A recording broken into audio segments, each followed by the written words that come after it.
नमस्कार, मी दीपक राऊत तुमचे स्वागत करतो आजच्या शेअर मार्केट अपडेटमध्ये. आज मार्केटनं सलग तिसऱ्या दिवशी पॉझिटिव्ह मोमेंटम कंटिन्यू ठेवला. ओपनिंग 23,600च्या वर जशा पद्धतीने झालं.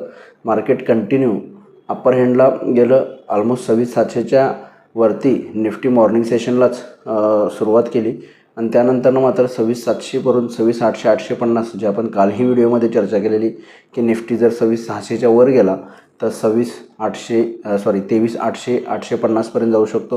आणि एक्झॅक्टली निफ्टी जसं 23,700च्या वरती मूव्ह झाला, 600वरून 700 आणि 700च्या वरती मोमेंटम कंटिन्यू ठेवला. निफ्टीला एक स्लाइटली शॉर्ट कवरिंग किंवा एक पॉझिटिव्ह मोमेंटम क्रिएट झाला जो निफ्टीला 27,800 850पर्यंत घेऊन गेला. एक्झॅक्ट निफ्टीचा आजचा हाय जो आहे तो 23,860च्या आसपासचा आहे आणि आपण कालही व्हिडिओमध्ये चर्चा केलेली की 23,800 850 स्ट्रॉंग रेझिस्टन्स आहे. 23,850च्या वर बंद दिला तर पॉझिटिव्ह मोमेंटम क्रिएट होईल, पण तसं नव्हतं. 23,800 850च्या आसपास निफ्टीला एक रेझिस्टन्स पाहायला मिळाला आणि 23,800 850 जसं टच केला निफ्टीनं थोडंसं सेलिंग प्रेशर हायर लेवलला झालं.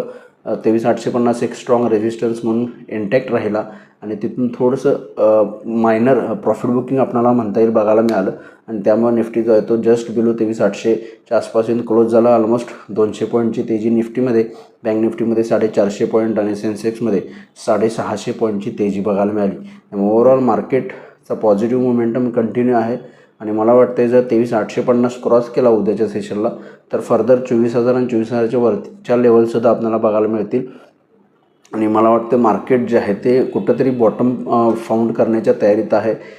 इस्रायल वॉरमध्ये इस्रायल आणि इराण या वॉरमध्ये फारशा काही मोठ्या डेव्हलपमेंट्स घडत नाहीत. ड्रोन अटॅक्स कमी होत आहेत, मिसाईल्स संपत आलेले आहेत, ड्रोन संपत आलेले आहेत आणि ऑलमोस्ट इराणची जी काही नेव्हीची पॉवर आहे, एअरफोर्स आहे, एअर डिफेन्स सिस्टीम आहे, याची ताकद अमेरिका आणि इस्रायलच्या हल्ल्याने घटलेली आहे, उद्ध्वस्त झालेली आहे. त्यामुळे इराणकडून जे काही हल्ले होत आहेत ते खूप कमी ताकदीचे आहेत, कमी प्रभावाचे आहेत आणि इराण आता थोडंसं अंडर प्रेशर आहे. अमेरिकाही अंडर प्रेशर आहे कारण स्ट्रेट ऑफ हॉर्मझवर इराणचं बऱ्यापैकी अजून कंट्रोल आहे, पण भारत आणि चीन यासारखे मोठे कन्झ्युमर्स जे आहेत त्यांचे शिप्स मात्र तिथून पास ऑन होत आहेत आणि अमेरिकेनं मदत मागितली आहे बाकी देशांची, पण सध्या कुठल्याही देशानं तिथं नेव्हल फोर्स पाठवलेले नाहीत की स्ट्रेट ऑफ हॉर्मझमधून शिप एस्कॉर्ट करण्यासाठी. त्यामुळे अमेरिके थोडीशी कुठंतरी एकाकी पडल्यासारखं वाटते आणि त्यामुळे जे आहे ते मार्केट एक पॉझिटिव्ह मोमेंटम बघते.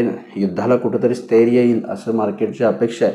त्यामुळे सलग तिसऱ्या दिवशी आज मार्केटमध्ये एक चांगला पॉझिटिव्ह मोमेंटम बघायला मिळाला आणि जर निफ्टी फर्दर टेक्निकल रेझिस्टन्स 23,850च्या वर गेला तर मला वाटते आणि युद्धामध्ये काही फारची घडामोडी नाही झाली तर मला वाटते निश्चित मार्केट 24,000सुद्धा क्लाइंब करू शकतो या वीकमध्ये किंवा नेक्स्ट वीकमध्ये.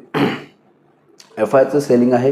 काल FIने 4,200 करोडची विक्री केली. DISच्या त्याच्या बाजूला 4,800 करोडची खरेदी केली. DIS कंटिन्यू बाय करत आहेत, पण FIचं सेलिंग जे आहे ते मार्केटची वाढ कुठंतरी खुंटवते. त्यामुळे आजही मार्केटला 23,850च्या आसपास रेझिस्टन्स पाहायला मिळाला कारण FIचं सेलिंग निश्चित त्या लेवलच्या आसपास आले असेल. जर FIचं सेलिंग जरी किरकोळ थांबलं तरी मला वाटते निश्चित मार्केट जे आहे ते फर्दर हायर लेवल्स दाखवू शकतं. त्यामुळे उद्याच्या सेशनला ट्रेड करायचं असेल तर निफ्टीला 23,850 क्रॉस केला, मेंटेन राहिला तर 24,000पर्यंतची रॅली निफ्टीमध्ये निश्चित येऊ शकते. 24,000 निफ्टीचा पुढचा स्ट्रॉंग रेझिस्टन्स झोन आहे. त्यामुळे निफ्टीला 23,800 850च्या वर 24,000 ते 24,100पर्यंतचा पॉझिटिव्ह मोमेंटम बघायला मिळू शकतो. लोअर लेवलला निफ्टीला उद्यासाठी 23,700 एक मायनर सपोर्ट आहे, त्याच्या खालीला तर 23,600पर्यंत येऊ शकतो. त्यामुळे निफ्टी 23,600 आणि 700 दोन सपोर्ट आहेत. 23,850च्या वर 24,000 ते 24,100पर्यंत निफ्टी जाऊ शकतो. बँक निफ्टीनं सुद्धा आज सुरुवात फ्लॅट केलेली, मायनसमध्ये राहिलेला, पण जसं 55,000 क्रॉस केलं, कालही आपण व्हिडिओमध्ये म्हटलं की 55,000 क्रॉस केला तर 55,400 ते 500पर्यंत जाऊ शकतो. आणि एक्झॅक्ट बँक निफ्टीचा हायसुद्धा जर तुम्ही बघितला 55,550च्या आसपास आहे आणि हायर लेवलला बँक निफ्टीला सुद्धा रेझिस्टन्स 55,500च्या आसपास आपण जे लेवल्स बघितलेले तिथं इंटॅक्ट राहिला आणि तिथून थोडंसं स्लाइटली बिलो 55,300च्या आसपास बँक निफ्टी क्लोज आहे. तर बँक निफ्टीला उद्याच्या सेशनला 55,000 स्ट्रॉंग सपोर्ट आहे, 55,500 आणि 55,600 स्ट्रॉंग रेझिस्टन्स झोन आहे. 55,600च्या वर गेलं तर फर्दर 56,000पर्यंतच्या लेवल्स बँक निफ्टीत येतील. अदरवाईज 55,000 आणि 55,500 या रेंजमध्ये बँक निफ्टी रेंज बाउंड राहू शकते. या लेवल्सनुसार तुम्ही उद्या बँक निफ्टीमध्ये सुद्धा ट्रेड करू शकता. आज NSEमध्ये 2400 शेअर्स वाढले, त्या बाजूला 582 शेअर्स पडलेत. निफ्टीमध्ये 35 शेअर्स वाढले, त्या बाजूला 15 शेअरमध्ये पडझड आहे. वाढणाऱ्या शेअर्सची संख्या NSEमध्ये निफ्टीमध्ये जास्त आहे. सेक्टर इंडिसेसमध्ये सुद्धा आज IT सेक्टरनं लीड केलं, ऑलमोस्ट 3% पॉझिटिव्हमध्ये IT सेक्टर राहिला. त्याच्यापाठोपाठ banks, auto, realty, energy, public sector, enterprises हे चांगले पॉझिटिव्ह मोमेंटममध्ये राहिले. FMCG आणि मेटल सेक्टरवर किरकोळ दबाव बघायला मिळाला. एक फ्लॅट पण निगेटिव्ह साईडला क्लोज दिला.